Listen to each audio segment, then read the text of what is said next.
a therapist will say, I'm not a marketing person. I don't like marketing. I went into treatment because I like to help people. I'm like, well, that's pretty far off base. I supervise, some clinicians as a supervisor for their license, and you have a few hundred employees that you're responsible for. Yeah. And so I challenge them to, on that. I love it when that comes up, because really that's all we do is we need to we market that there is a way out. Yeah. There is a way out of the dark room. And if you can't sell change to a patient, then we're in the wrong business. So you are a marketing person. And I think they lose that understanding. But once they get to that realization that, yeah, you're in your position because you can walk into the dark room, grab their hand and walk them out, but you also have to convince them to walk with you.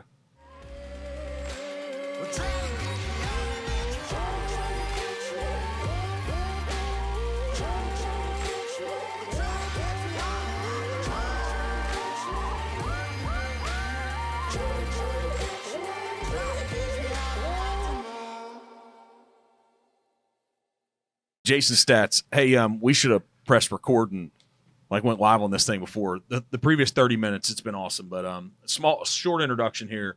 CEO. So we're fortunate to have a CEO who's younger than me. You all, I'm getting old, I'm telling you. So a CEO of Sun Behavioral Health here in Northern Kentucky since April of 2023.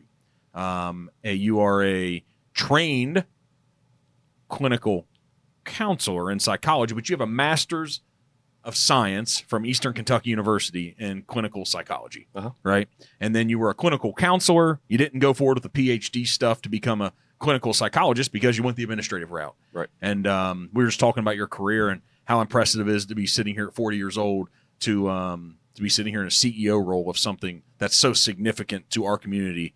I think a lot of us drive by 75 here in Northern Kentucky and we see Sun sitting there and we don't totally know what it is. So I've never had a conversation quite like this in the entrepreneurial world, but I'm pumped about it because substance abuse and mental health, I think we all now have adjusted and know we see it enough hey, there's a significant thing going on out here that most of us have this idea of hey, how do we make this better?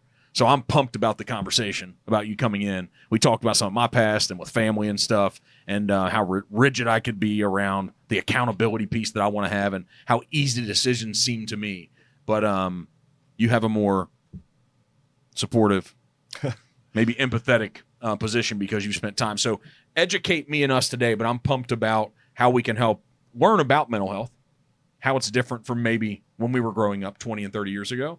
And then what's on the horizon, how we should frame our mind around what this thing is now and what's going on, because I don't believe any of us have a family that's been untouched by what we're going to talk about today. You're right. Right? Yeah. And so thanks for coming in. Thank you for having me. Yeah. This is going to be awesome. So he's dressed up above me, has a bigger title than me. Even though I'm in a CEO role, he looks like it. He acts like it. He's refined. And but so welcome to Northern Kentucky for the past year. I appreciate it. It's been quite the onboarding. Yeah, right. Back in. We were also talking that you're the first person from either Central or Southern Kentucky around Somerset that doesn't have a Kentucky accent. I'm blown away. Born and raised. Born and raised. Here. So tell us about mental health, substance abuse, if you want to separate them or put them together. Tell us about those here in 2024.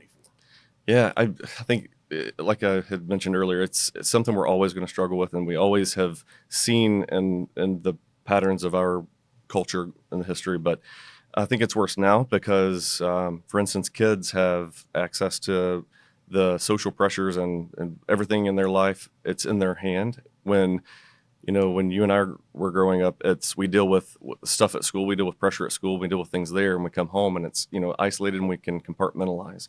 Now we carry those pieces of our lives and those sections of our lives around with us in our pocket. And they're always looking at their social media pages for affirmation or reinforcement. And if they don't get it, and reading into things, and there's just far more things for them to read into about their environment than we had, because we had maybe what was on TV, but that wasn't directed necessarily to us. So when we were at home, we were limited to those people that we saw on the phone rang. We had to share the phone or get the cord and, a long enough cord that would go around the quarter to get some privacy on the cell phone or on the house phone.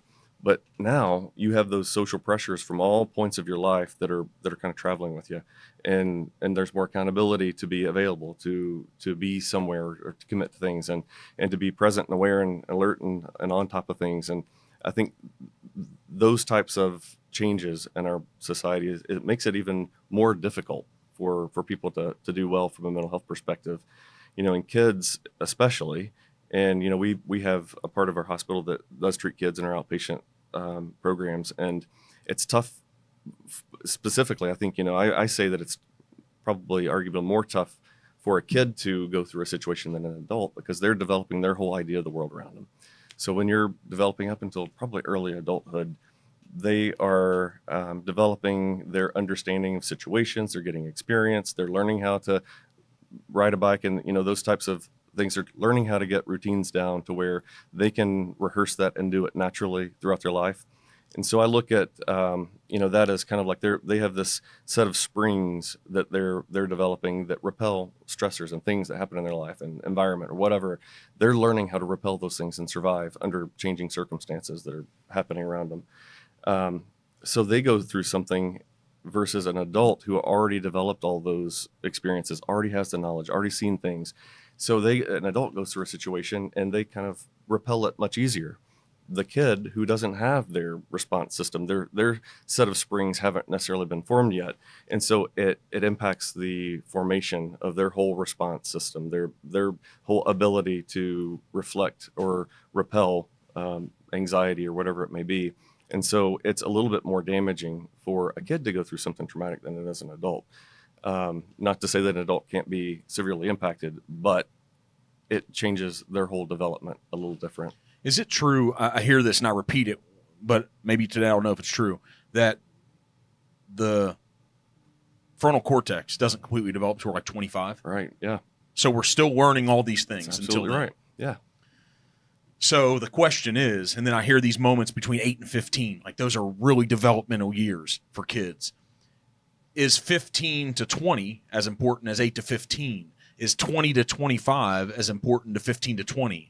Are they as important? Are they different? Are they less important?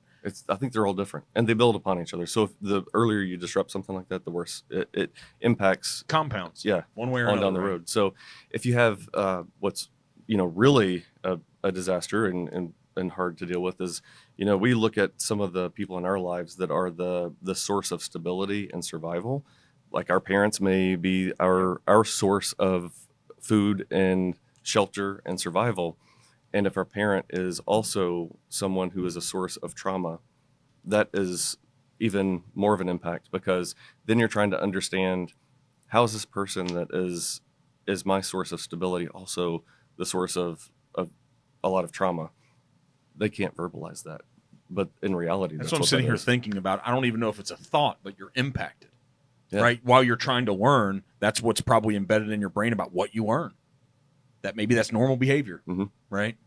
So it's different in all these moments. Not that this is too much of an aside, but it is a little bit. I mentioned that I'm on a advisory board for a nonprofit, and we were looking at the outcomes from different school districts that are all within a geographical area of Northern Kentucky. And everyone knows, I'm not going to name them because I don't care about naming the really good outcomes and the tough ones, but you can almost determine a normal expected outcome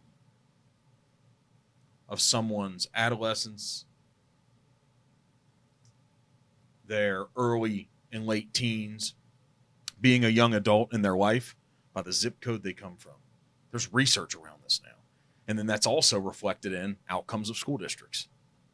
So I don't believe that the kids in those underperforming school districts, when they were born, I don't believe they're born any less smart. I don't believe they were born any more dumb, any less intelligent. I believe we all, for the most part, unless there was some addiction stuff, right, and the parent was doing some of the wrong things, that could be impacted. But I think the majority of us come out with this baseline, and correct me if I'm wrong, with this baseline IQ. And there ends up being these significantly different divergent outcomes with groups of people. What's your thought? What'd you learn about that? Well, and you're not wrong on environment does have a lot to do with it. And no matter, one part of my thought was some things that from a treatment perspective, what we would think to that is, can we localize and make something accessible in those communities that could help them more, pull those kids out of that environment and give them more. But at the end of the day, we can't really change the environment in the home. And so I think services that would pull the kid out, but also pull the adult out. There's the community mental health center here locally. They do these parent cafes and try to lure in the adults in these kids' lives and try to give them the resources and give them incentives and the information that maybe would spark something with them to be able to engage more and be able to support the kids correctly in the home to be able to thrive and do well. But I think also within those pockets of those communities that you're talking about, you'd be surprised at the number of people who really travel and prevail through all of that and become whatever it is that they want to be because of determination and whatever it is that they want to do, and they set their mind to it and they break the mold on that. And I kind of consider, I grew up on a farm and from London, Kentucky, and probably everyone else that I went to school with, and we all thought we'll be right here.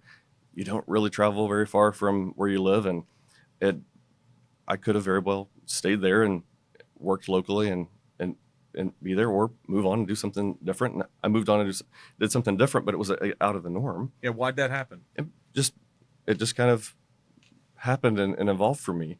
But I knew that I wanted to do something. To working on a farm will tell you either you're cut out for it or you're not. I knew that I didn't want to work on a farm. Okay. So always throwing bales of hay wasn't. No, and I had allergies that I never knew about at the time. So looking back on it, I was miserable, and I could have prevented that with some allergy medication. Good thing you didn't. Now I'll take some allergy shots. So, so you knew you didn't want to be on a farm. Mm-hmm. I enjoy it. I do think that helped my perspective. But you believed that you could do something else too. Yeah. Right. That I was just made to do something differently. Yeah. You think that was just in your DNA? I do. Yeah. I always felt a little older than the people around me, even the adults in my life. I don't know why, but yeah, I always felt like it was my grandparents were probably the people that I would relate to the most and talk to. Maybe that's why. Yeah. So you're an old soul. Yeah, maybe. All right. Well, maybe that's why you got CEO at 42, right? That's why. Yeah. Maybe you were 39. I don't know when you achieved it. So you talked about a little bit in the beginning that there's so many more challenges for kids. Mm-hmm. I know that. I know that I'm fortunate. So I'm 5 years older than you, but I'm fortunate that I wasn't exposed to the things that kids are exposed to now. That there was a bubble around us, and that I don't remember as a kid. At some point, maybe when you're 13 or 14, you start going through puberty and stuff. But I don't remember as a kid comparing myself to other kids. I don't remember as much either as an 8 or a 10 or a 12-year-old worrying about the things today that it seems like kids are worrying about. The things that they have accessibility to all these apps and social media. And I just didn't have the same stresses in life. Now, the stuff at home, it is what it is. But can we ever go back, or do we have to deal with it and find a way to overcome? To help kids now, Yeah, and I think at the same note that they have all this extra bad influence, but they also have a lot of things that they don't get. Some of the influences that we had, that we experienced as just naturally, that kids today may not have those same experiences. And I think some of those are better and some are worse. Yeah, like us. I don't know what you're growing up and I said I lived on a farm. I got to see that. I got to witness it. My kids have never been in that environment. They don't know. I feel like I developed, more fully because I understand all these things. And there's not a second shift that comes in and picks up after you. You're the second shift. It's our stuff. It's our field, our everything. And so you end up taking more responsibility for what you're doing. I don't know that I saw my kids getting that. I've tried to bake in some things to meet those same kind of learning points for them, but it's not the same. Yeah. And I think that's true for all kids today versus what we had. And it's just a different life. It's a different life. That's what I'm wondering. Yeah. There might even be different words because we have these things like work ethic and, accountability and discipline. Like the things that you're talking about, those go together. Mm-hmm. And it's not even that it was required. It was like that was life. So it's not required of kids today as much. It's not. Yeah. Those things aren't. So maybe we're removing an essential part of somebody developing earlier in life that we're then maybe society now and societal changes. We're pushing things. What I tend to see is, I spoke earlier today. We have a couple people in their 20s here that are just awesome in the company that are way more developed than most people that I saw in my 20s. And so there's hope, so we're not our parents and saying, the next generation. However, there is something different with a vast majority. I'm seeing a lot of now young adults in their 20s that they're having to learn what adversity is much later in life. It just wasn't as hard for them younger. They just didn't have to solve for some of these things we're talking about. And I think it's admirable that I think our parents wanted to make our lives just a little bit better. I think it might have gone a step too far. And it's like, hey, what I feel is bad about that, not being the clinical psychologist, right? Or having the master's degree, is that, hey, mom and dad, or hey, parent, what made you develop the life that could even have the desire and the want for the kids to have a little bit better life was the adversity you went through that turned you into this thing. Yeah. And so that might be a bad outcome for society that we're removing some of that. I don't know if you have an opinion on it, if it even fits. No, I think the exact same with you. I'm with you on that. Yeah. And I think it has its pros and cons. Yeah. They'll have a different outcome than what we had because they have a different environment. And I think technology plays a lot into that. And I'm big on technology. I try to make myself work as smart as I can. And I have my iPad. I do the whole thing. But I realize that there's a limit to what I teach my kid early and introduce them to things later than what we had, probably the NES, the Nintendo system, that is an old controller that you have to blow in it. Sometimes it works, sometimes it doesn't. Yep. Now every time they fire something up, it works and it's good and it's like the whole thing. So I've intentionally tried to limit and spread out and kind of timeline the introduction of some of those things to my kids, and that's just me and my preference. But I think as in society, a lot of the things have been removed, have been replaced and made easier through technology, and it's only going to continue. Yeah. So it's like we better figure out a way to make this thing work, right, and make society positively interact with each other. What are you seeing now as a 40-year-old person in a CEO administrative role that's different about society, around mental health and substance abuse, than maybe you didn't even see at 26 or 28? Is it even happening to younger parts? No, you'd be surprised at we have a unit for mental health kids coming in 5 to 12, and you'd be surprised at how many in that age range have already had some exposure to substances or different things, and some very later adolescent, if not even adult type experiences that they've been through. So I think it is happening. Things are probably reaching different populations than they ever had before.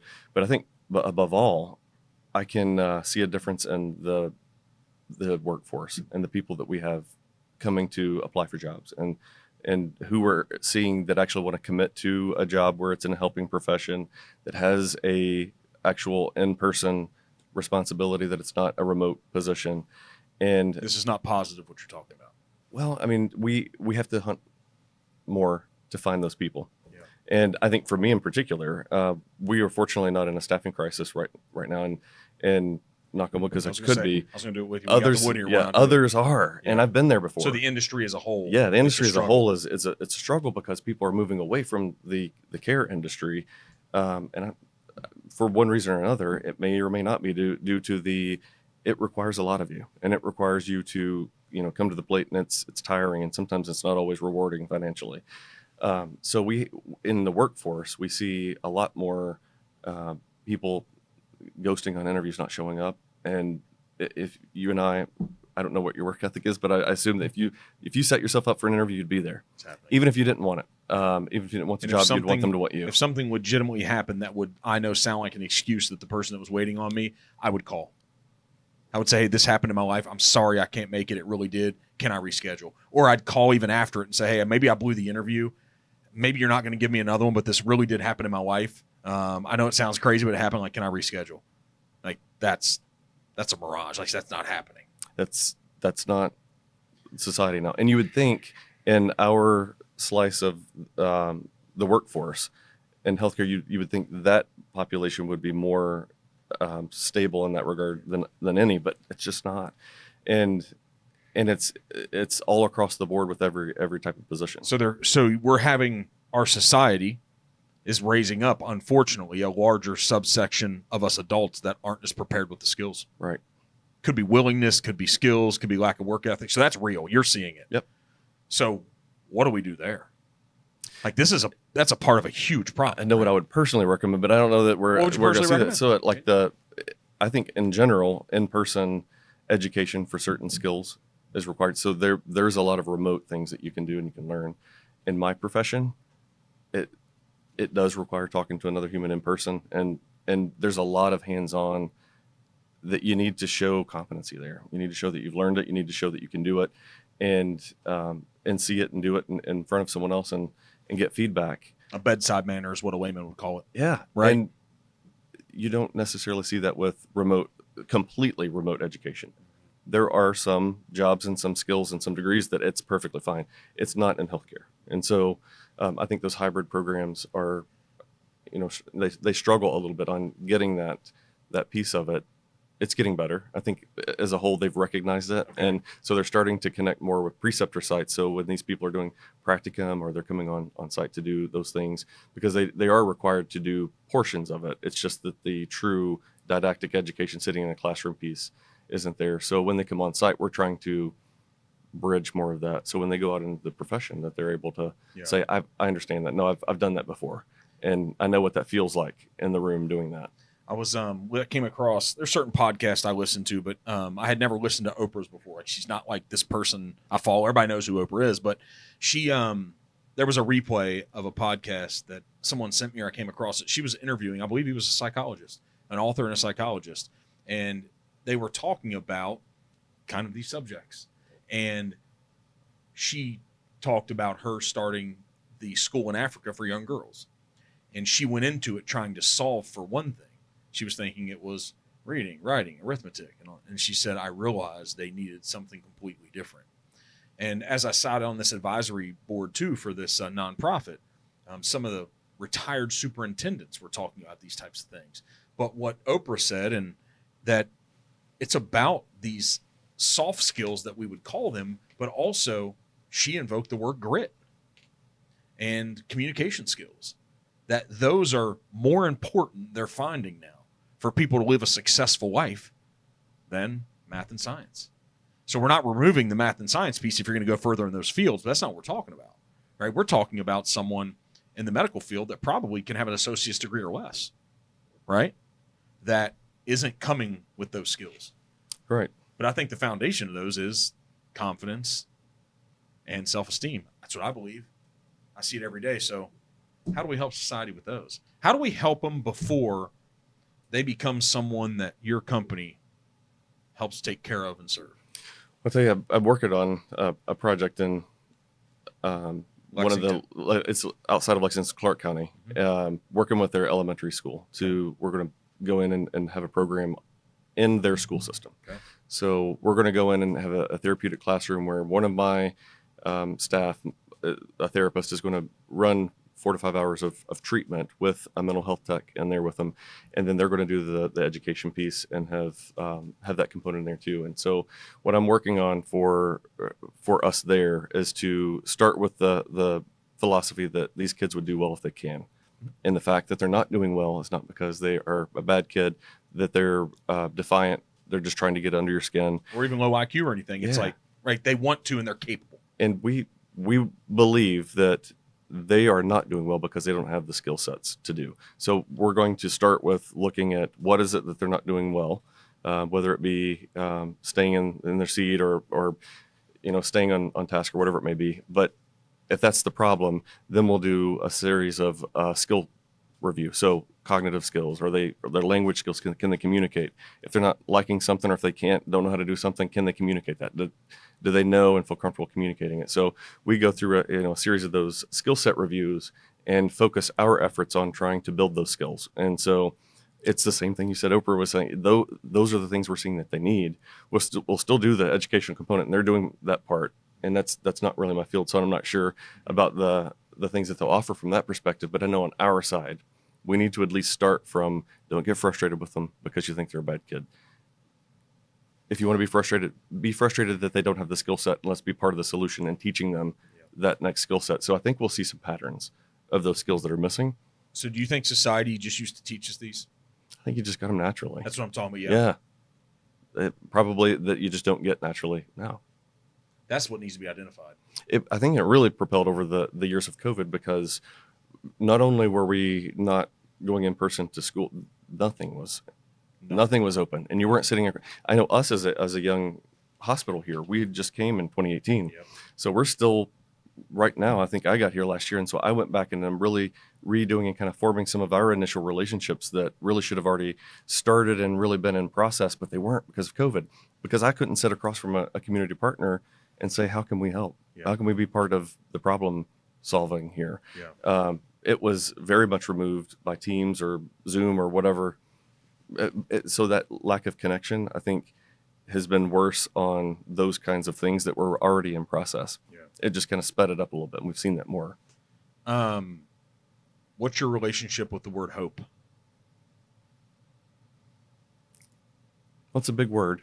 I think I don't typically use the word hope a lot. I think having a scientist wouldn't. Yeah. So my thought is things can get better. There's always a path, and it's whether the person has the desire and means and skills to do it. So I think hope is something that they can say, I believe I can do it. Having the confidence and knowing that they have the skills and going forward, and being hopeful is, I think, investing in themselves and saying that they have hope. We deal with the word hopelessness a lot, hopeless. And, the way we review that, I think that's kind of just terminology, but let's go there. Yeah. Yeah. The hopeless would be, they don't feel like that things can get better.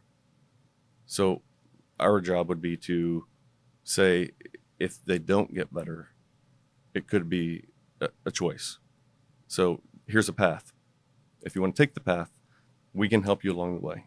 Hopeless is they don't see the path. And fortunately, in many occasions, we can give them a couple of different routes to get where they want to go. And they may not be perfect. One of them may not work that we pick. We may have to shift paths later on. But I think what that means to us, hopelessness, is that they can't see the path and they need somebody to help connect them. I have a good friend who is a retinal specialist. He's an ophthalmologist. So I was just with him this weekend, went out and hung out with him and his family. And I said, we all look at, he's a doctor he's wealthy. It's a specialty, it's significant income. And he's an awesome guy. Grew up maybe lower middle class. And so has appreciation for life and the world, the opportunity that he has and the life he has. But I said, hey, is your job kind of sad? Because he's dealing with people going blind a lot of times. Wow. And I said, how often do you have to tell people they're going blind? And he looked at me and he said, every day.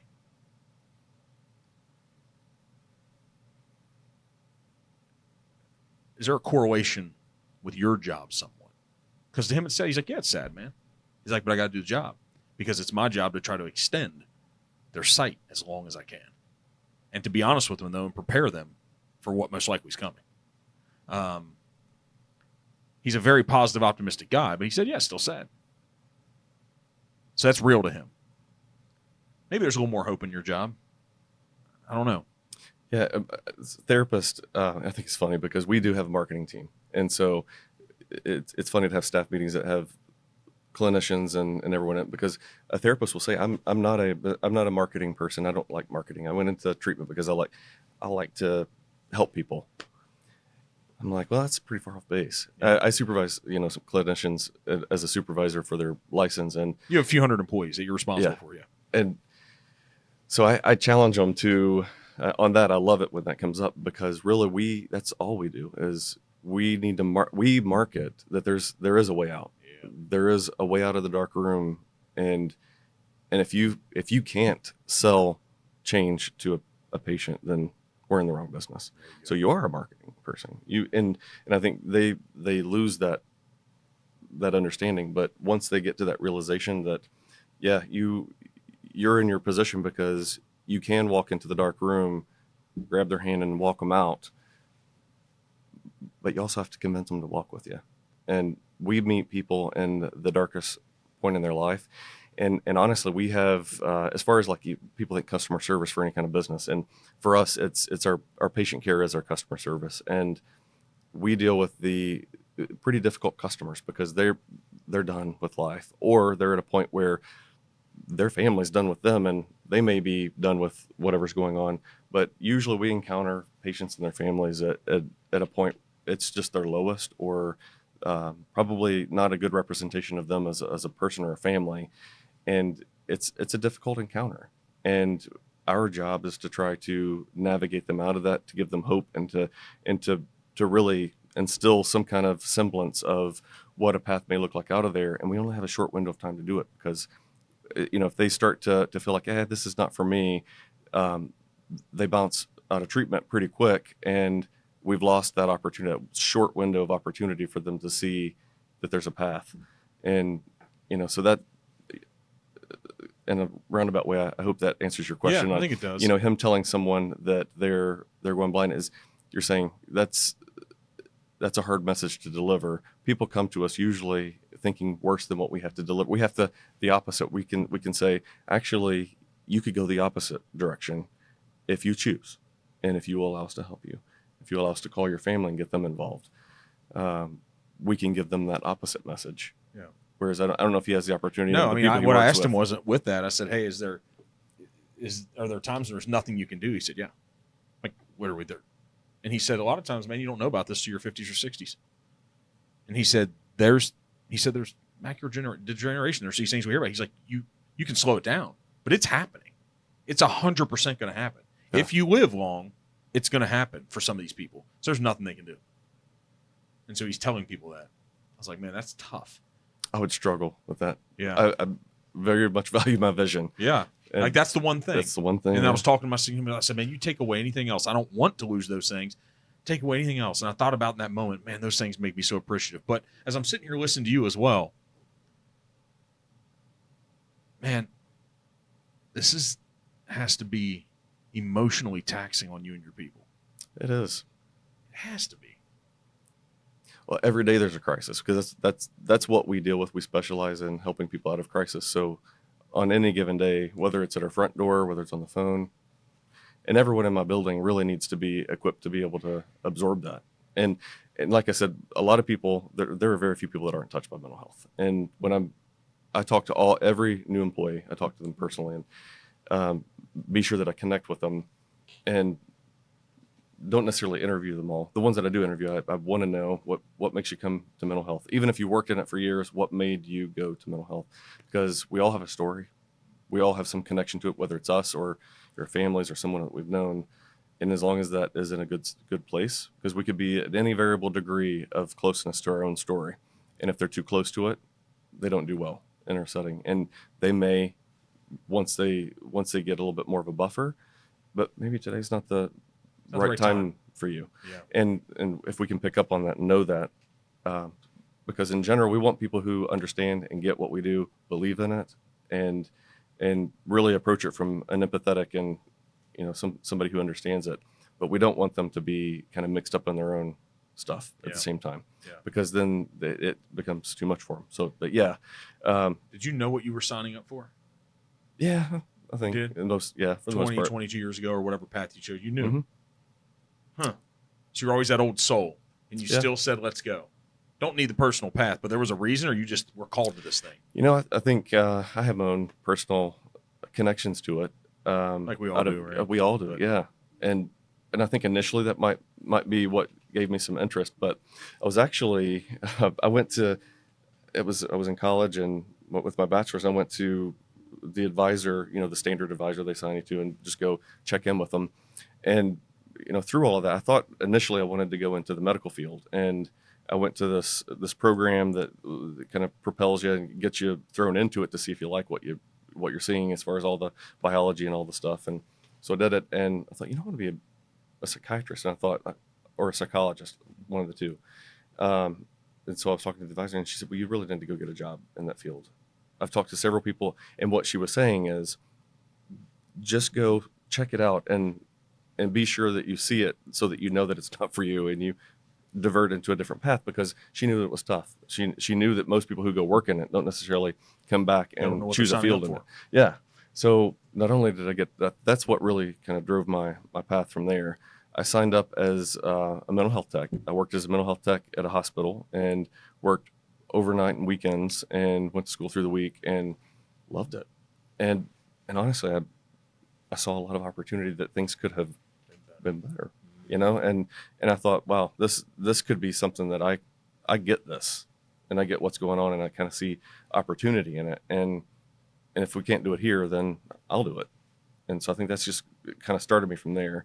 And it went from a night and weekend thing to the more I could work, the more I could get myself in a different position through the week or with a different crowd. And I tried to throw myself into different parts of the hospital to understand if I wasn't familiar with the part of the hospital or department, I would try to find my way, either interacting with it or in it. So I bounced around a lot. And I worked probably, a number of years in the hospital in different roles. And that serves you immensely now, doesn't it? Yeah, there's no other way to get it. Yeah. You don't get it in an educational program. You just don't.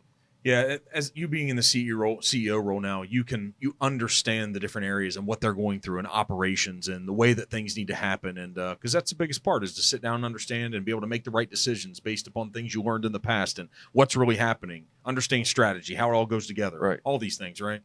Yeah. What's the hardest part? Same question, but two different periods. Before being the CEO, is this your first CEO role? No. Before, okay. Yep. Is this one massively different, or is it similar to the others? It's pretty similar. Okay, so pre-CEO, what's the biggest challenge you dealt with in the field, and then once you're a CEO?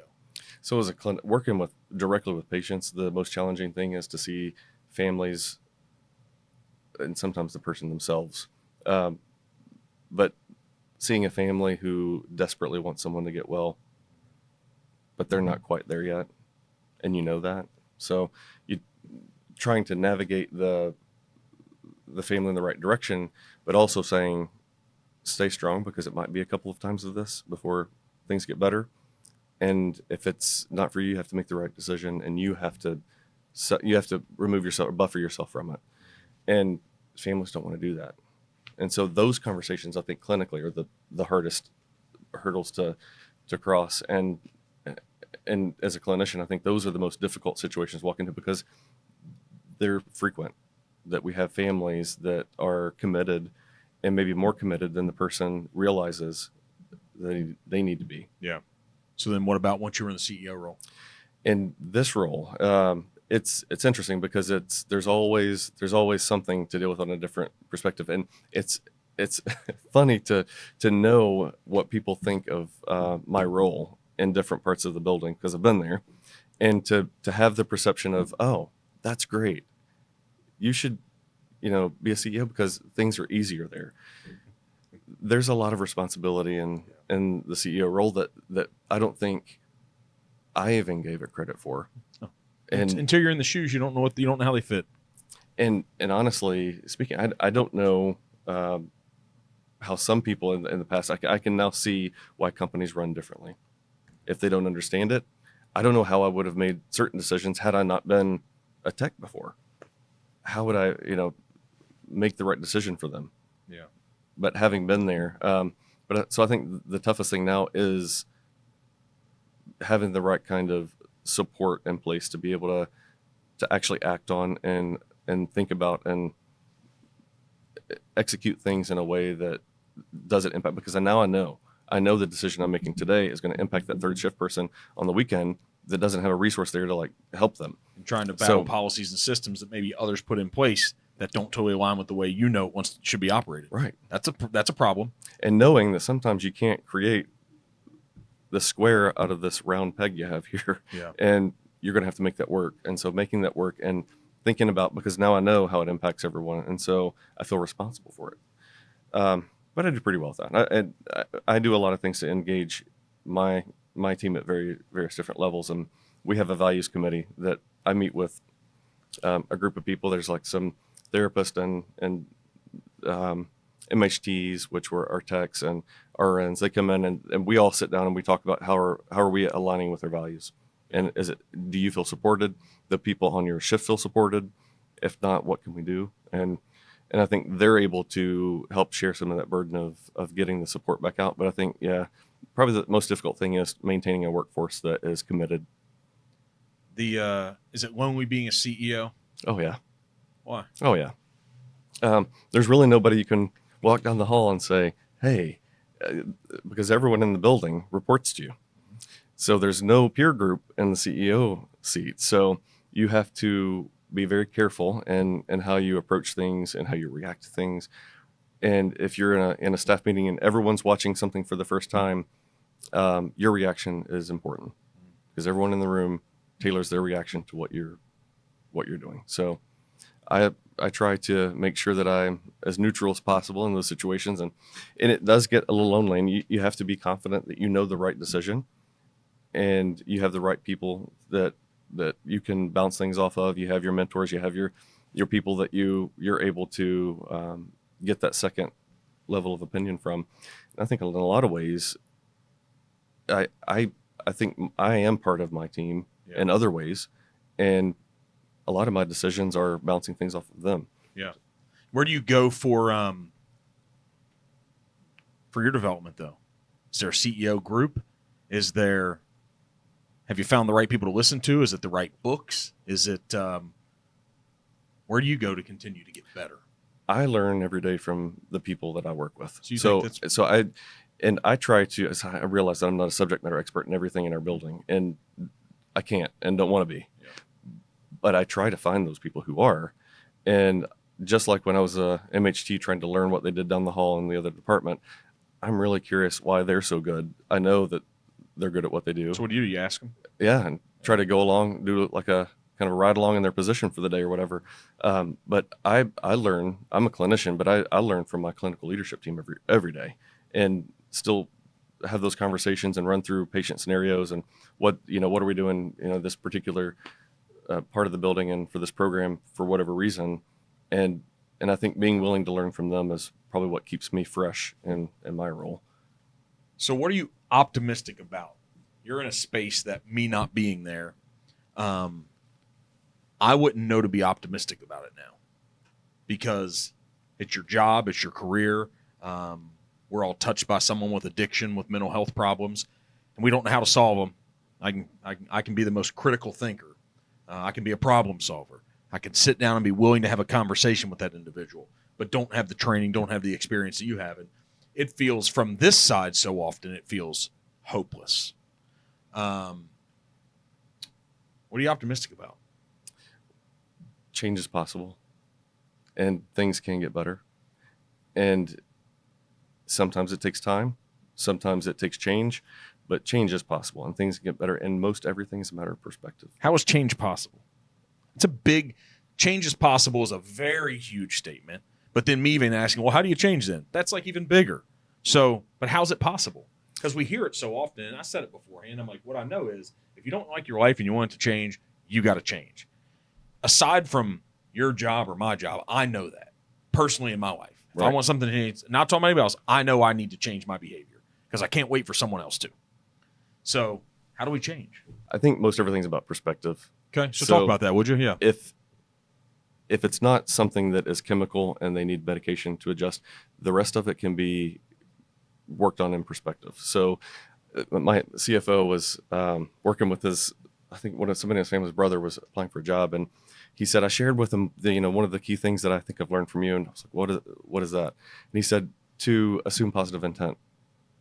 And I said, yeah, I do believe that. I said, I don't remember saying that. I don't remember saying that. And he said, I just see the way that you react to everyone. So I've worked with a lot of people, and you don't get really reactive because you find a way to, whatever it is that's going on, you assume, they either don't know, or like you don't react and get upset. You're like, oh, are you doing this because of, and then you explain why they did it. And then you go off into the fix and the way we need to go differently. But the reason you don't get upset and get caught up and distracted is because you assume positive intent initially, that they're not trying to offend you. They're not trying to do something wrong. And he said, I just recommended that he do that in his interview because he thought that he did horrible, and they kept asking him questions. And so he said, I instilled that in him, and came back twice and said that perspective changed the way he went through the interview, got the job, and everything went well. You're like, you tricked us. Who is this person? Yeah. And I was like, I didn't realize that I really approach things that way. But so that is all about perspective. And that actually was meaningful to me. And I'm glad that he shared that with me, because since then I've been aware of it, that I do that, but it changes about everything about how I react to the world around me. And if someone isn't in a chemical imbalance situation where they don't have the capacity, which we work on getting them there, if they have the capacity and the mental capacity to engage in some true thought and conversation, the rest we can work on. You may need to change the people, places, and things, but you can be happy, and your situation can be different. It may be hard getting there. And I think that's the reality, that some people think change isn't possible. It's not as easy as you make it out to be. It may be tough, but it's possible. But it's possible.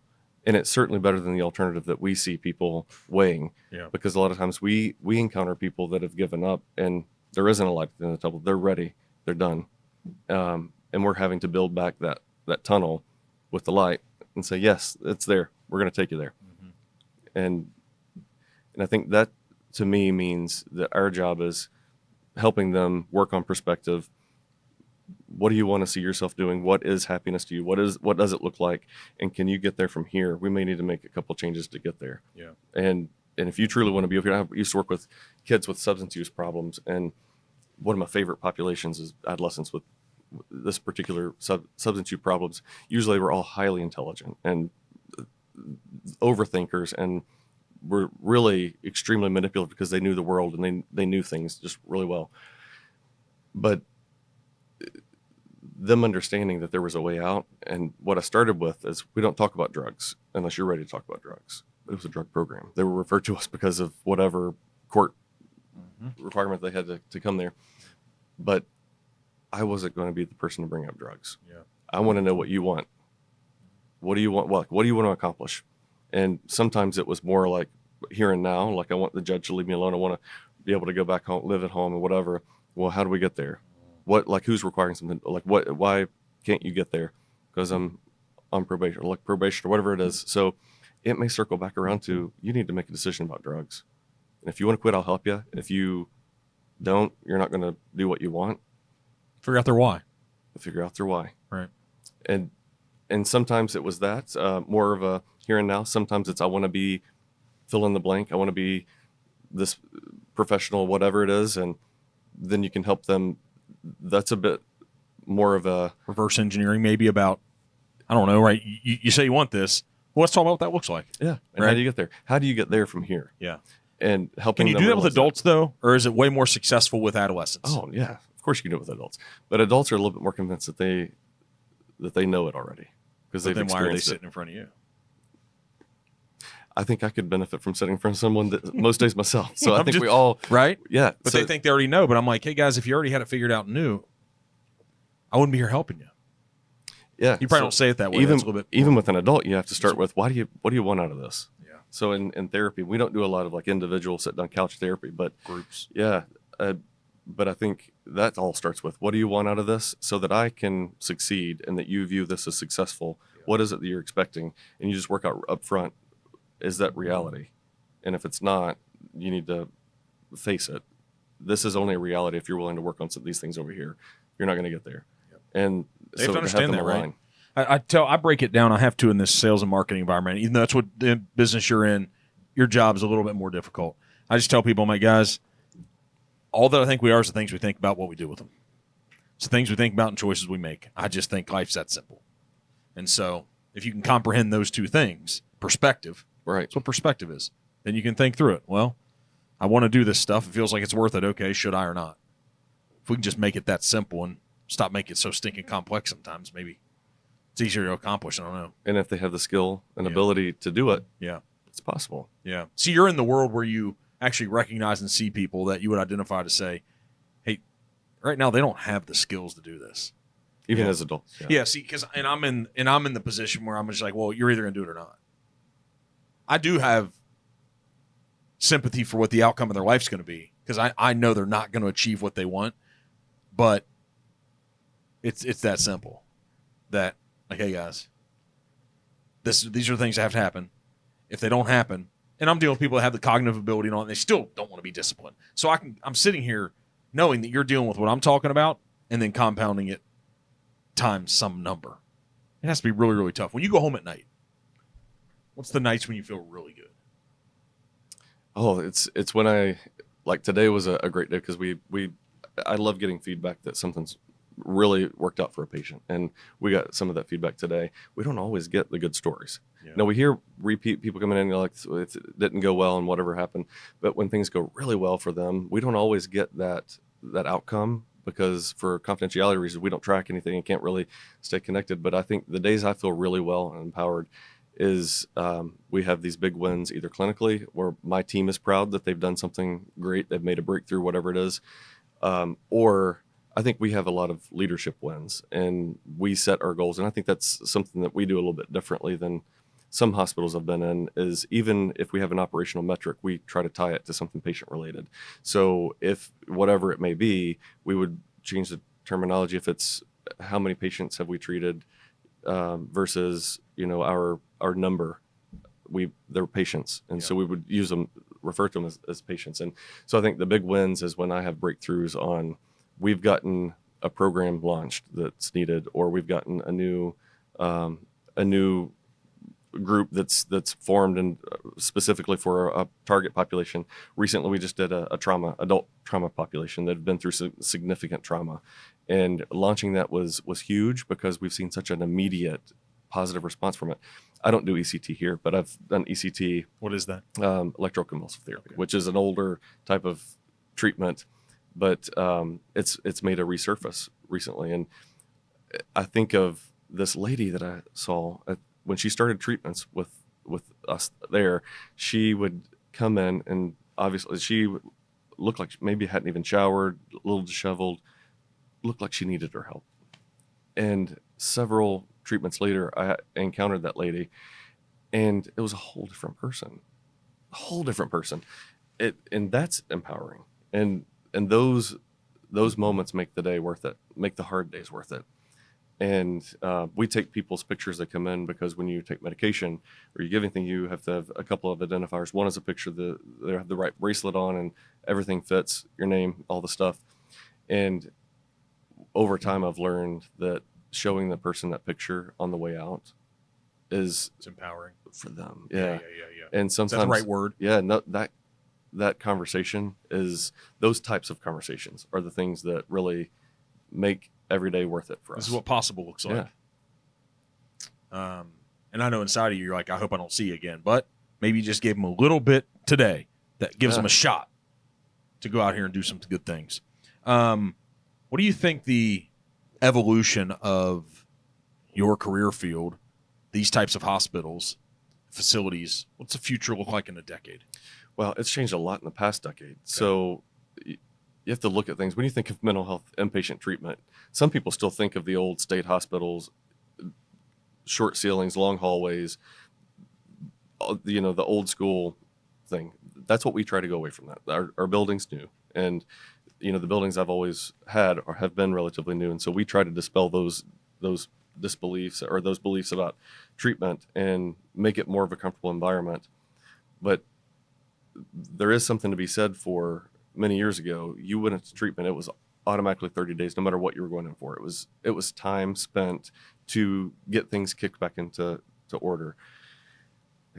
We're lucky to get somebody 3 to 5 days sometimes now. So I think that's a challenge, and that's where we are today from where we came from.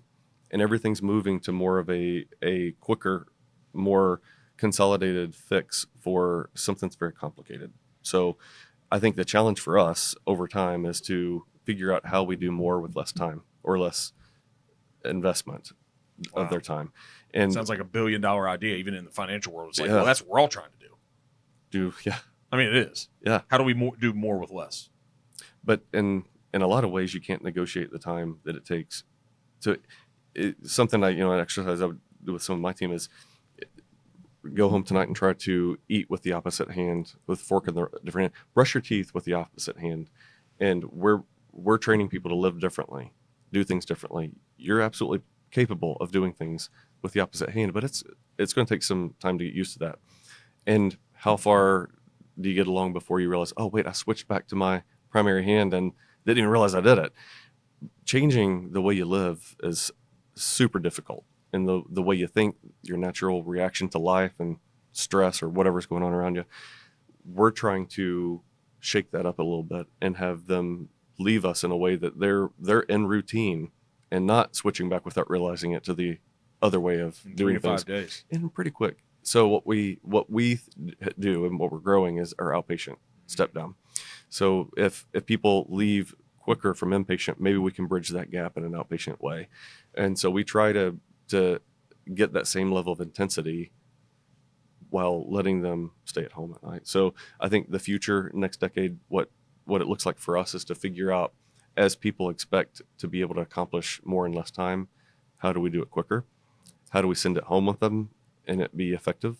I think those are some things that we right now are thinking in the head about for 10 years down the road. What do you think a question for a guy like me, or anybody else out here in public that we don't have the insights? What's the question like we should ask? Is there a frustration about society maybe that we don't understand, that we could understand more? A different way of question is like, is there a, you don't have to come up with one if you don't think it, but is it like they just need to understand this? They just don't get it. I think every career might have that. They just don't get it. Is there just something we just don't get? And you're allowed to say this because the CEO's job is like, no, I'm not going to. But is there something we just don't get? I think that I'm really surprised on how many people don't get what we do, period. And they're like, I've seen the building. And like you said, I've passed it on the interstate. What do you do there? Some people think it's a school, or some people think, what is it that you actually do in there? So I think on a very basic level, I don't know if people realize that you knew that we did group treatment. Some people don't know that, and they think they come in thinking they're going to sit and talk to someone individually for the whole time that they're in with us. So I think there's a lot of things that people just don't get, and it's not because they can't or busy, don't want right? to. Yeah, and you just don't know. Yeah. I think about the families so often that they just don't know what to do. And what I'm starting to see is families with older adults that they just don't know what to do with someone in their 30s, someone in their 40s that just doesn't act right. And they're still living at home with the 60-something-year-old parents. And those 60-something-year-old parents love them. They don't want to kick them out and make them homeless. But, man, what a bad cycle. I'm assuming you see that often. Yep. What in the heck are those families supposed to do?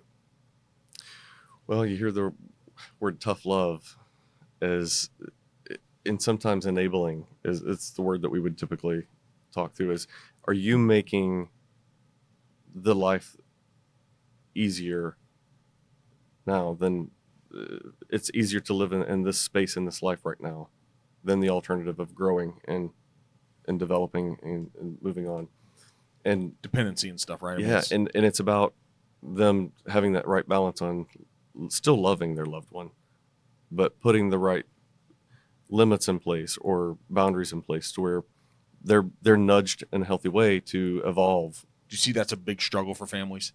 Depends. Yeah. I think more because of all the things that we've talked about.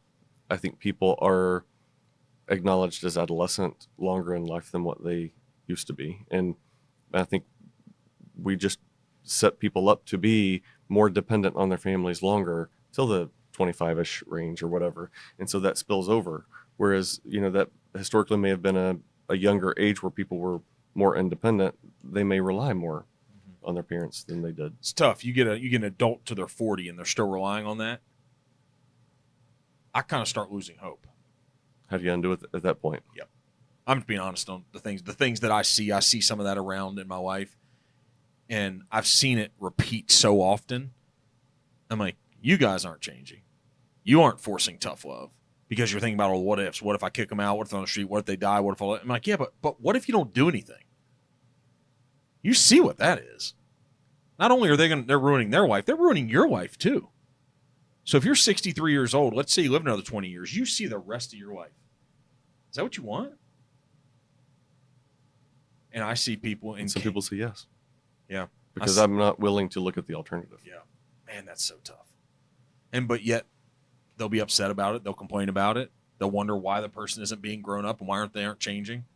And then nothing changes. That's very frustrating for me. That's when you have to make a decision if that's something you want to expose yourself to. Yeah. Yeah. To that conversation. Yeah. What would you do? Do you know?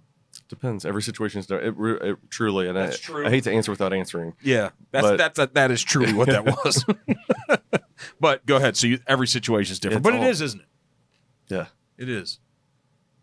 But there's a general approach you would take initially, I would think, to figure out what's different about the situation. But you think every situation is different? I do, and I try to, thinking about how my CFO said I respond to things.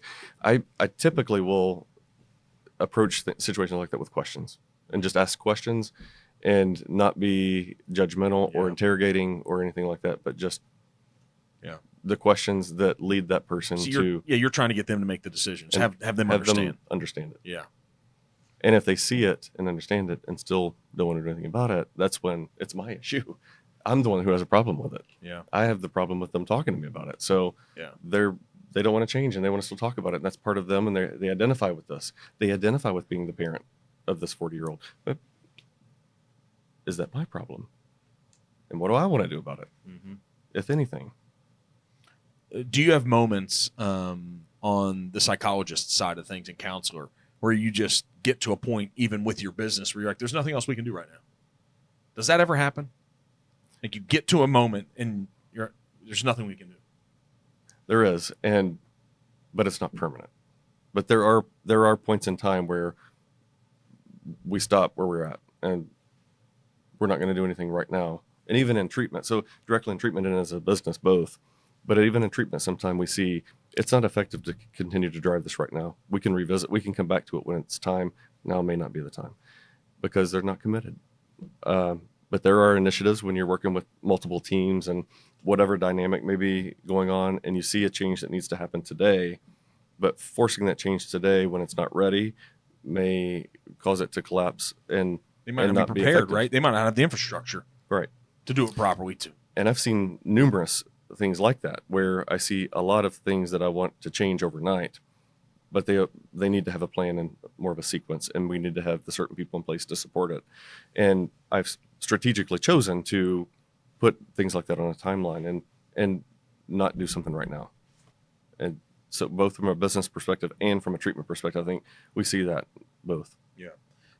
So what do you think will change if it went from, if you were an inpatient and it was 30 days guaranteed, and now you're lucky to have 3 to 5, you're just going to try to do better outpatient work? Like, is that what you were saying the evolution was?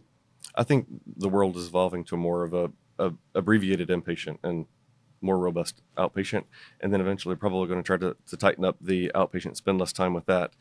But at the end of the day, it will become a reality where people need to face that it takes time. Yeah. Things like change take time.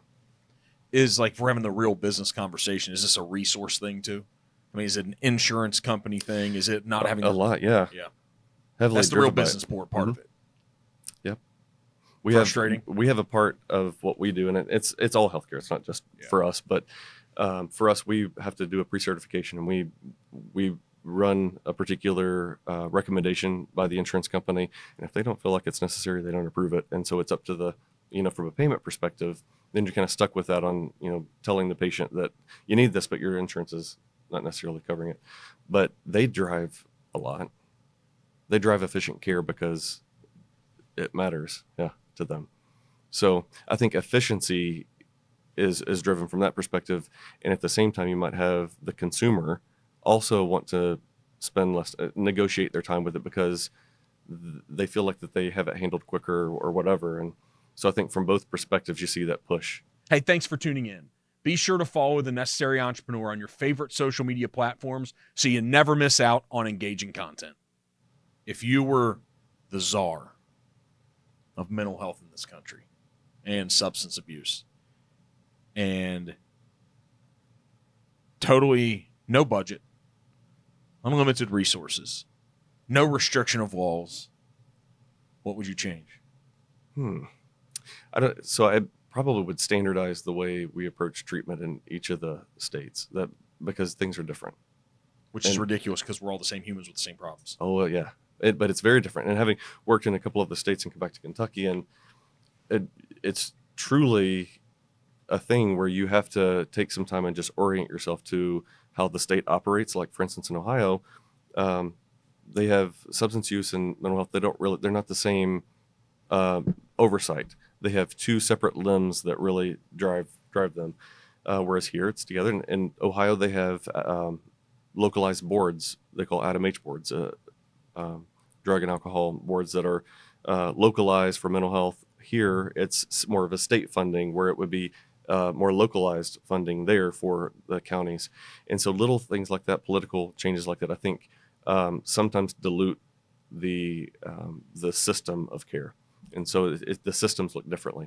And so then you'll see somebody having to travel from state to state trying to find the right treatment for them, when in reality, you should just have the same treatment available everywhere. It's just not the case. You should have a standardized national approach. Yeah.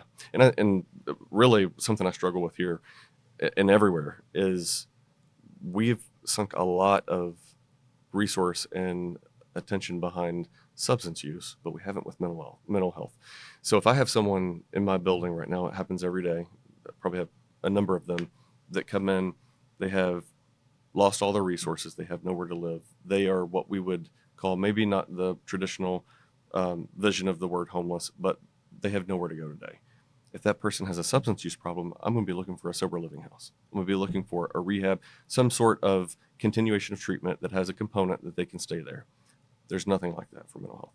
So if you have someone who is unemployed and maybe homeless and have burned bridges because of a mental health reason, of more of a mental health episode or whatever, there is no sober living equivalent to mental health.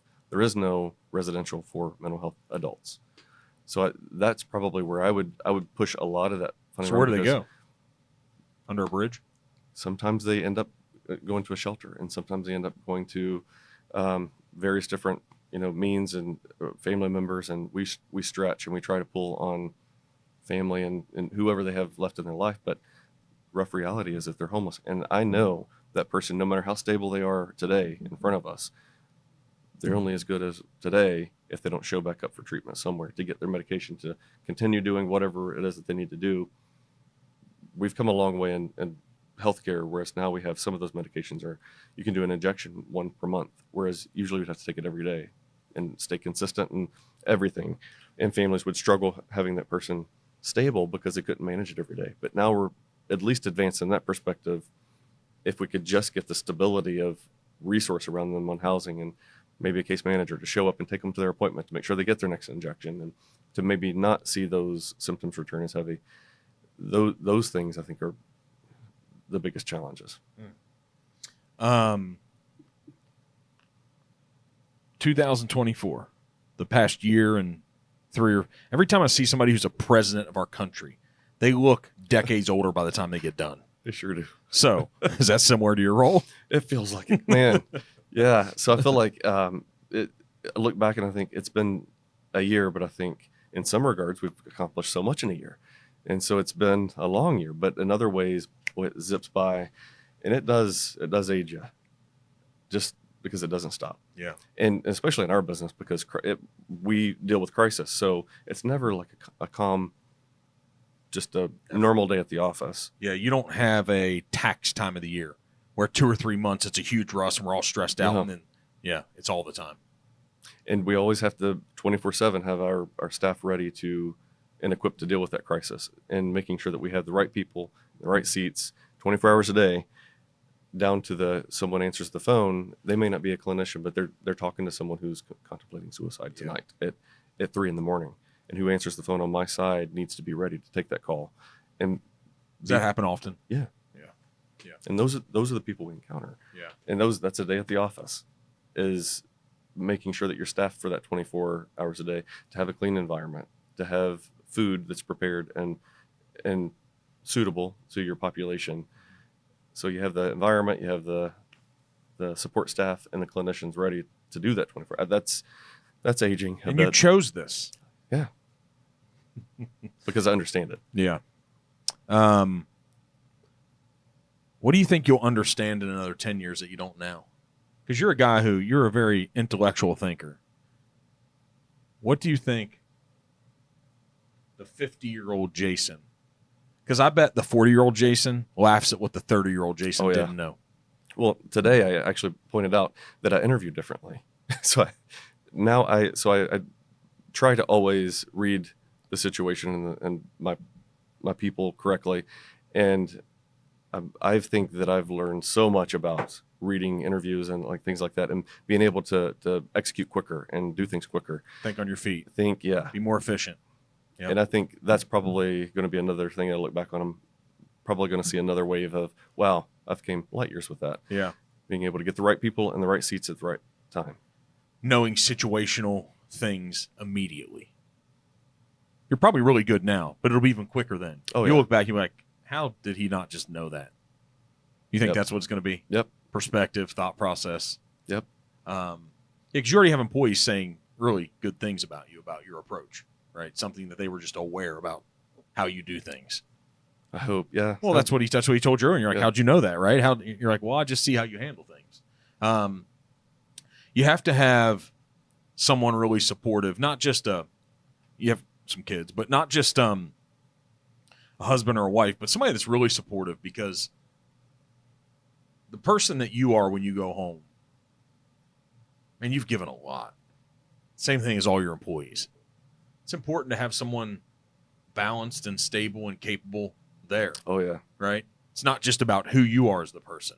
So, how important it is to select the person to be with in life. Fortunately, I was already in the career path when we met years ago, Mm-hmm. and she knew that going into it, and that's been part of our life. And I think we've kind of developed together in this. And I take probably less call through the night as what I did back in earlier days with her, but I think if nothing else, that's just kind of baked into our relationship, and she believes in what we do. She believes in it just as much as I do. So, Boy, how important. Could you imagine life without having that person? No, I absolutely can't. So maybe that's what a lot of the people you interact on a daily basis, maybe they didn't have that person. Maybe. Right? Yeah. And I think things can compound negatively and positively. I compartmentalize things as much as possible. And sometimes I'll realize I'd be working with a new team member or whatever, and realize that I've worked with them for weeks and haven't mentioned anything about it to my wife. And I'm just like, well, sometimes I go home and don't want to, that's at work. And I want to compartmentalize. I've dealt with that all day. I don't want to make a decision. I don't want to choose where to eat tonight. I don't want to pick our dinner. You pick it, whatever. And so I don't always go home and share anything about work. She's cool with it. And she's good with that. Yeah. What do you hope? What do you hope your kids think about Dad when they're 25? Oh, wow. That's a good one. I've always said I want my kids to know that they've learned from me is good work ethic, and that they're genuine, honest. Probably one of the most meaningful moments to me, my kid he was in preschool, and they took their pictures and he had put a little sign, and when I grow up, I want to be a whatever. And he said, I want to be Dad, be like Dad. So that touches me. That was enough. That was enough. That's enough of a day, right? Yeah. Yeah. I think that's winning. If you can continue to have that impact on their lives, Yep. that's a huge win. But my kids came to visit me when I took this hospital. So we were still in Ohio, and they came and visited. They were visiting me at my new work or whatever. And they were young enough then, they don't get what a hospital is. They know the word or whatever. And so I went and spent my time with them, and we were at the hotel. I never took them to the hospital, and the hotel had a pool. So they always thought that they liked this place because it has a pool. I don't have a pool at the hospital, but they're thinking my job is that hotel that they visited me at forever ago, because I still haven't taken them in the place. But it's hilarious on what they think I do at Did work. they bring all their day. beach ball? Swimming trunks, Dad, we're ready to go. My swimmies, let's go.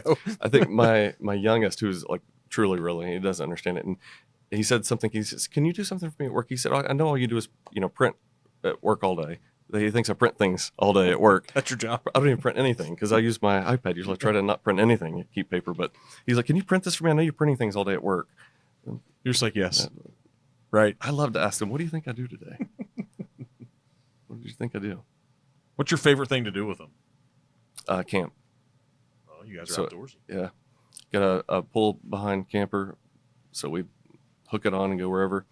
Like to take them out. And like I said, I like to gradually introduce them to all the technology and stuff. So camping and doing that kind of thing has been great. I'm going to invest myself into it as long as they will, because eventually they won't want to do things like that. And I want to be able to get stuff like that kind of out of the way. So fishing, going camping, teaching them how to do things. My kid thinks I can fix everything. And it was so funny when he realized that it was actually super glue that was doing most of the job. When he would go to sleep, I would super glue something back together, and it was magic the next day. Dad fixes everything. So we work on stuff a lot together, yard work. Did it break again, and he realized Yeah. So? Yeah, that's what happened. No, I did it in front of him one time. He's like, "Is that how you fix everything?" Well, yeah. Is that a 6-year-old mind? Is that what happens? Mm-hmm. Yeah. The what's your wife say about you? You're not here. Say, hey, what about Jason? Oh, what would she say? My goodness. She'd probably have a lot to say. Well, you must know what it would be then. I would say she would say that I'm difficult to figure out because I'm always thinking about something on a different level, and we could go down a rabbit hole and talk about whatever, but I think she would say that I'm caring and deep thinker and always proud. Yeah. She's probably proud. So the final part about all the personal stuff in the family, what all the farmers think about you? We don't do any farm. We still have some of the land. We have the farmers, though, the people that came from where you are that are still back home that didn't leave. What do they think about you? I don't see a lot of people from. I go back every once in a while, but I don't really have a lot of connection still. Like, but family. Yeah, I do have some family there. What Mostly it's just my mom, and dad. Real proud. Yeah. Yeah. There, I was like, I knew this. Do they know? Like, I knew this was going to happen. Yeah, and I'm an only child now. I have a brother that passed away when I was a kid, but now I'm there only for my parents. So it's all about how often do I visit? Where am I? And have I, planned my next time to come visit? And I'm never coming down, whatever, because my wife has a ton of siblings, and all of those siblings have kids, and there's a lot going on. And so parents there are like, okay, we see you. We would love to see you. And they're checking in. Obviously, love it anytime we come by. But my parents are waiting to figure out when we're coming to visit, or should we come visit you because you haven't been down in a while. Yeah, I bet that's a pressure and a stress on you. Mm-hmm. You probably think about that. Yeah, right? A little bit when it's there, when you're aware of it. Probably that's a little bit of a pull because it's like you're a good guy. You care about those things. You're aware that like you're the lineage, but they got 2 more now. Yeah, right. It's kind of like at some point it's gonna be like, when are they coming? Yeah. Right? When are the grandkids coming? Because that's probably really what it's about. That is what it's about now. See, yeah. So when they say, when are you coming? We know what it means. Yep. It's really more about them. I could drop the kids off. Yeah. It's like she can just bring the kids now and you can just stay up there and do your little work thing. Yep. Yeah. When do you think retirement comes for you? I don't know. I don't ever see myself retiring. I'd probably do something different over time. Do you know how often, for the people that sit at this table and I have conversations with, that's a similar answer. That's a similar answer. I think at retirement, I would have to, if I'm truly going to retire, I think I would have to be really just tired and done. Yeah. But that might happen. It may. Yeah. Right? Where you're just like, wow. Okay, you don't think you're like a 63, naturally at 63. If you're ready to go, you're still going. I have one of my team members, she was going to retire. I think when I came in, she was working on retirement, and she's taken it back twice now. She's given her. You're happy about it. Oh yeah, yeah. Because she brings a lot to the team. Yeah. And she's in her. I don't know if she's in her 70s or whatever.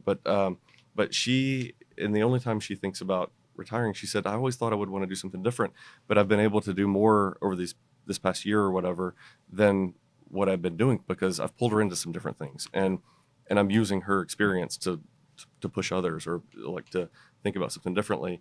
And she's been engaged. I think that's going to be me because I'll want to do something different, but if there's not something more meaningful, a high impact, I'm going to keep doing what I'm doing. How can the community help? I mean, you guys at the end of the day, you're a hospital, but it's a for-profit, You're in 4 states. The company makes a profit. Right. Right. Well, we operate out of a profit. So I think that's a lot of a lot of hospitals have their overhead and their payroll, all that figured out before patient care. Okay. We operate out of the patient care. Okay. So I think there's all right. There's so that. What yeah, you're like diverted where I wanted to go with this. Sorry. What do you think? What can the community really do?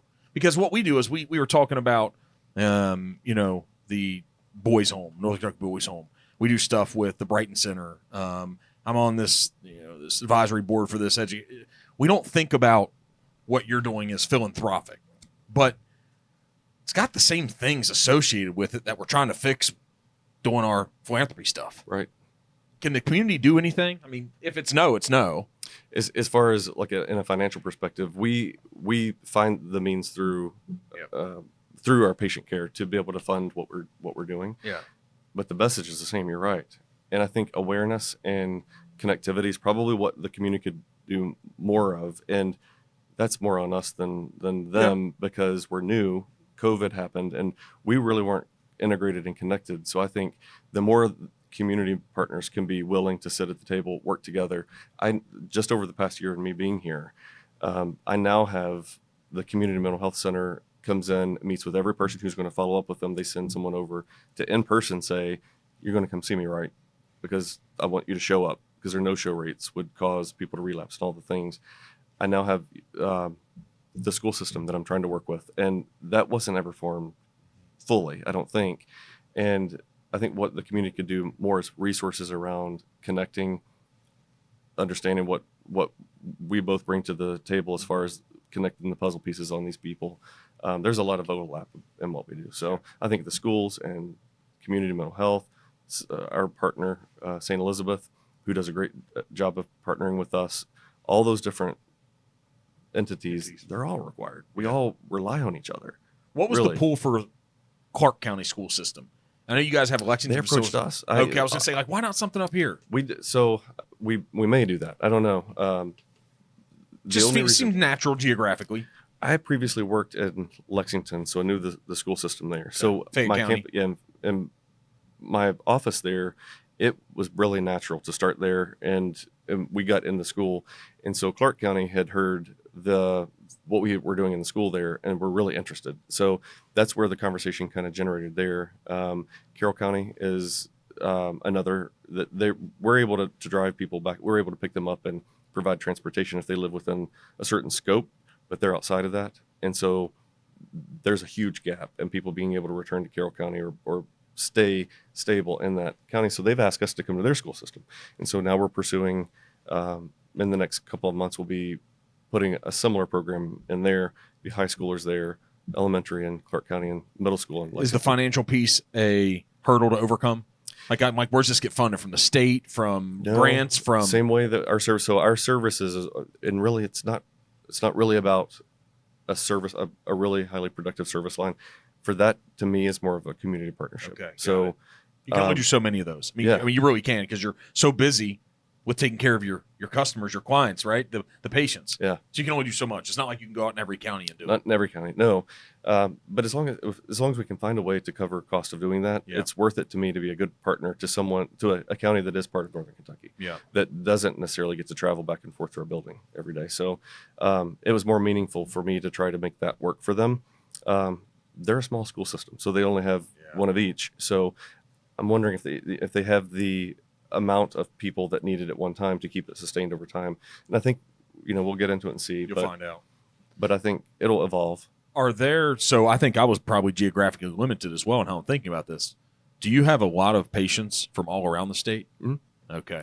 Yep. I was thinking it was more just kind of 3 or 4 counties around here. And no, it's the way it works is the state has a certain number of beds that they've allowed for certain not product lines, but service lines. Okay. So they have a certain number of med-surg beds that if you want to build a hospital, you have to apply, are there beds that are needed?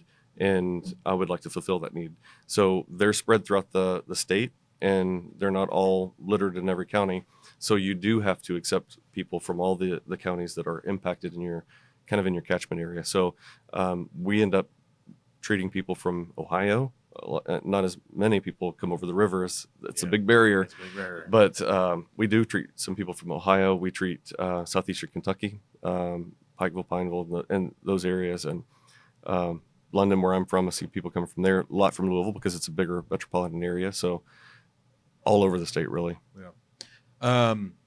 Is there anything, we've kind of touched all around this, but is there anything for families in general that have, I know everyone's different, but that have some piece of this touching their life where they would have someone in their family that needs resources that you have to offer? Is there any just general advice you can give? Because I bet there's a lot of unmet needs out here that you're not even seeing. There's probably volume that nobody's seeing. Families are taking care of it or somehow. I don't know what's going on. But is there any advice you give to the caring family that they just don't know what to do? Is there a general approach? Is there an idea? Is there, like, help us?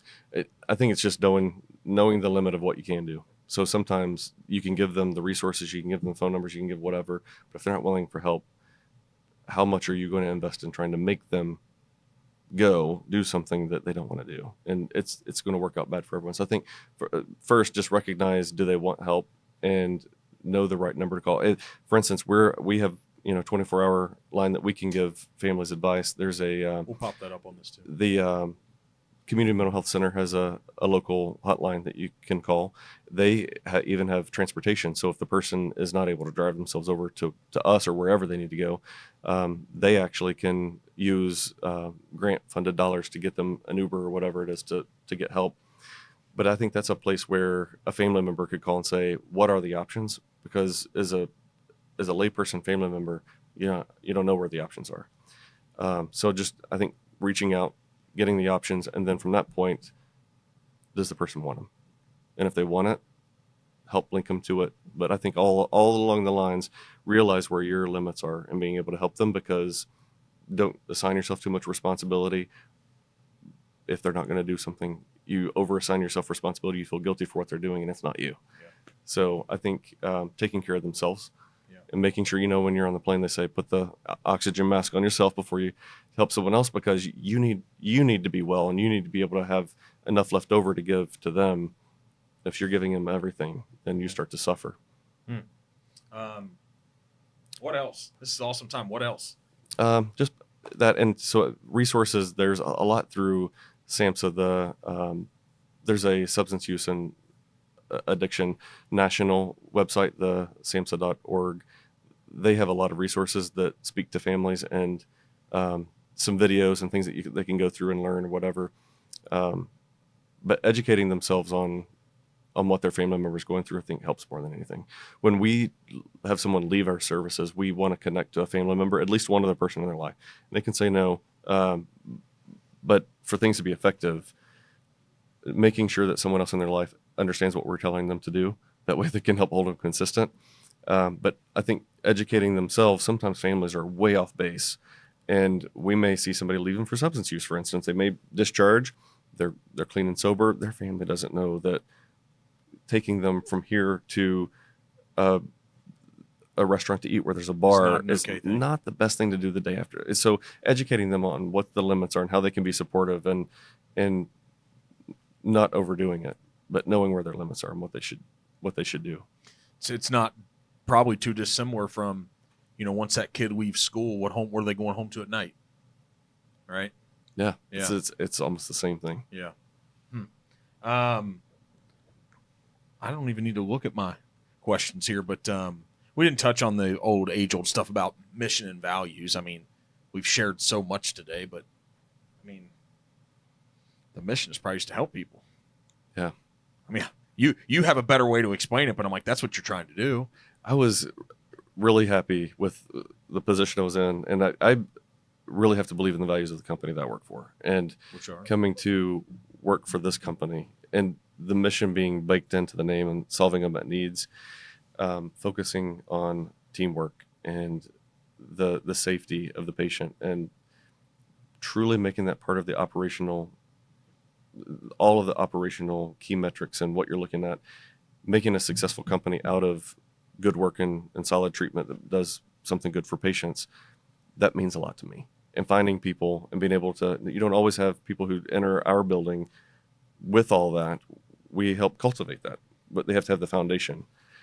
So I think values are important. I mean, we talk a lot about it in our new employee orientation. And then, like I mentioned to you, that's one of my biggest groups that I meet with I meet with them every other week, just to calibrate ourselves. And if I feel like that one of our departments or something's not going all that great, and they think that, you know, maybe we become unaligned, we bring that director in to hear from the group, and what do we do about it? And it's not, here's my problem with working here. What do we do about it? What are we going to do about it? Yeah. And this is the work group, and we split the work to go out, and it's all of us. And I've tried several times to turn the tables to where one of them chairs that meeting, so that they don't try to say what I want to hear. I would rather you chair the meeting and let me listen to you in this particular group. And so I think values are a big part of what drives me in this job. Where'd the sense of doing the right thing, where'd that come from? Because you have it. The sense for me, or for you? the job? No, for you. You know, Because you said the values of the company matter, and when somebody says those types of things, it's like integrity. Yeah. So where'd that come from? I don't know. I think probably from my family and just the way I was raised and doing the right thing. And a lot of it's not the same example I gave earlier of farm work, because it's yours. Treat it like it's yours and do the right thing the first time, so that it's done correctly, and not have to go back and redo it, because if it's not done right, you do it later for a second time. But in a 24-hour setting, knowing that someone's going to do the right thing at 12 in the morning when someone walks in and they need help, knowing someone who doesn't have a supervisor there with them is going to do the right thing, that's important.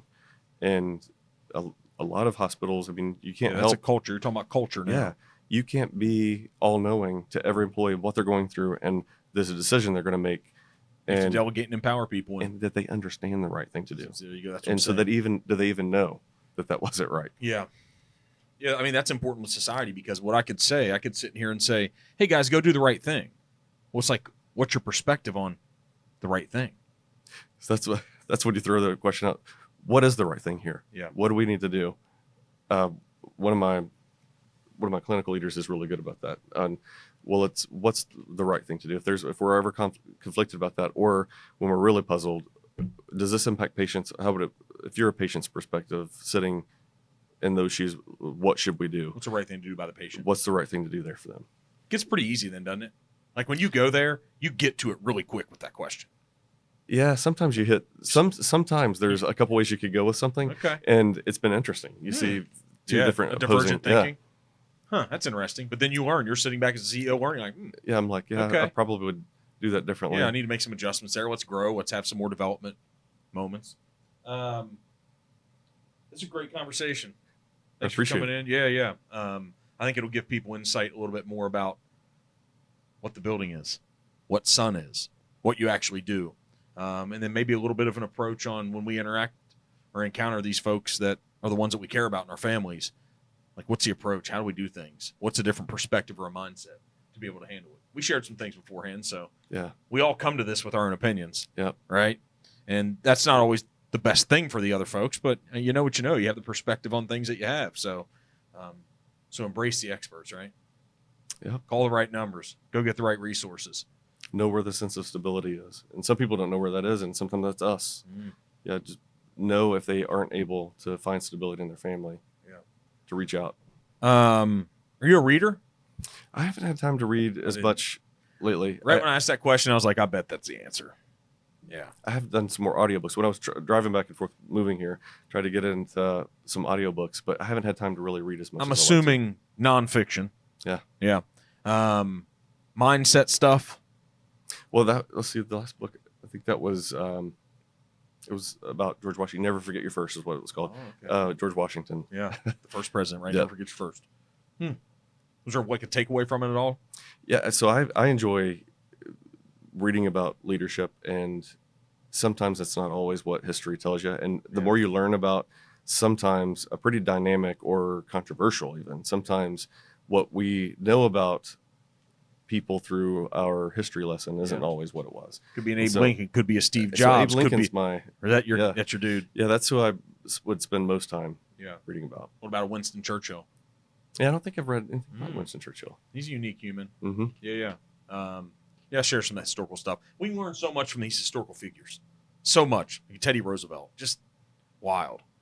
A guy like The that. ripple effects and how it's created the path for where we are. Yeah. Do you like where we're at or no? We don't have to go politics and all, but you just like where we're at. Yeah. It's tough. I struggle with it. Yeah, I mean, Yeah. there's pros and cons to where Yeah. it is. You know, you can look back at any point in time and say things were better then. There's pros and cons to that. What an too. opportunity we still have. Oh yeah, there's a lot. Man. There's a lot to be done. Yeah. And if anything, we've gotten ourselves into a place where there's a lot to be done. Heck and yeah, so there if is. nothing else, there's opportunity. Yeah. So everyone likes to walk into a job, and you don't like to walk into a position like you just need to keep it perfect because it's been perfect. You keep it perfect. That's no fun. It's no fun. Yeah, you got one place to go. No. Down. Yeah. Yeah, there's a lot of ways to make a difference. You right want to now, right? you want to come in and have opportunity, and I think that's what our nation has right now. Yeah. Well, look at us ending this on a positive note. Thanks a lot. Jason Staats, CEO, Sun Behavioral Health, but so much more. It's awesome, man. Thanks for giving us perspective on the industry, the business, and it's refreshing and also aging to myself to sit in front of somebody 5 years younger doing such big things. So thanks for coming in, man. Thank you. Yeah, 100%.